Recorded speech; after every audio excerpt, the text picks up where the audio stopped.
ایک شخص اپنے والد کے ساتھ حج کے لیے قافلے کے ہمراہ روانہ ہوا۔ جب وہ عفیف کے علاقے سے گزرے تو والد کو قضائے حاجت ہوئی۔ بیٹے نے باپ کو اونٹ سے نیچے اتارا۔ باپ قضائے حاجت کے لیے گیا اور بیٹے سے کہا کہ تم قافلے کے ہمراہ جاؤ، میں آتا ہوں۔ کچھ دیر گزری تو بیٹے نے پایا کہ قافلہ دور آ چکا ہے اور والد اب تک نہیں آئے۔ وہ دورہ دورہ والد کے پاس پہنچا اور انہیں کندھوں پر اٹھا کر واپس قافلے کی سمت دوڑنے لگا۔ یکا یک بیٹے نے محسوس کیا کہ اس کے چہرے پر نمی گر رہی ہے، جو یقیناً اس کے والد کے آنسو تھے۔ وہ تڑپ کر بولا، میں قربان بابا جان، اللہ کی قسم آپ مجھ پر ایک ریشے سے زیادہ ہلکے ہیں۔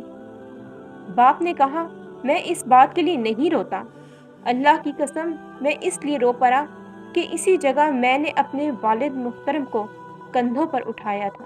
سبحان اللہ۔